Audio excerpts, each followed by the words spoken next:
నితీష్ కుమార్ని తీసి పక్కన పెట్టడం భారతీయ జనతా పార్టీ వాళ్ళకి బీహార్లో సంతోషమే. కానీ ఆ అవకాశం తమ పార్టీకి వస్తుంది, తమ పార్టీ నేతలకు వస్తుంది అనుకుంటే ఆర్జేడీ నుంచి వచ్చినటువంటి సమ్రాట్ చౌదరిని తీసుకొచ్చి ముఖ్యమంత్రిని చేశారు. ఆయనకి బీజేపీలో ఉన్న ఎక్స్పీరియన్స్ తక్కువ, బీజేపీతో అందరినీ కలుపుకుపోయే తత్వం కూడా లేదు. మొదటి నుంచి బీజేపీ వాడు కాదు, బీజేపీ ద్వేషి కూడా ఒకప్పుడు. సమ్రాట్ చౌదరి మీద ఉన్న వ్యతిరేకతే భారతీయ జనతా పార్టీ శ్రేణులు అక్కడ ప్రశాంత్ కిషోర్ని గెలిపించడం, ప్రశాంత్ కిషోర్కి అండగా నిలబడింది కూడా వాళ్లే. అక్కడ పోల్ మేనేజ్మెంట్లో దిట్టైనట్టు నితిన్ నబీన్ నియోజకవర్గం 30 సంవత్సరాల నుంచి బీజేపీ గెలుస్తుంది. నితిన్ నబీన్ బంధువులు, కుటుంబము, స్నేహితులు అందరూ కూడా ఈసారి ప్రశాంత్ కిషోర్కి సహకరించారు.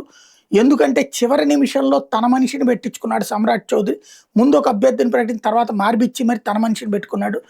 దాంతో అది కూడా బీజేపీకి సంబంధించిన వ్యక్తిని తీసుకొచ్చి అభ్యర్థిత్వం సీట్లు ఇచ్చారు కాబట్టినే కడుపు రగిలిపోయి ఎదురు దెబ్బతీశారని చెప్తున్నారు. ఇదంతా ఒక ఎత్తు అయితే, బీజేపీ నాయకుడు నరోత్తమ్ మిశ్రా సొంత ఉండే ఏరియా పోలింగ్ బూత్ 121 నెంబర్.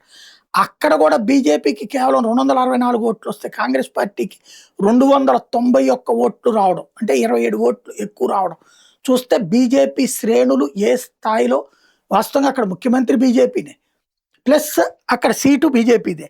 అలాంటి చోట్ల లాస్ కావడానికి కారణం బీజేపీ కార్యకర్తల తిరుగుబాటు అని చెప్తున్నారు.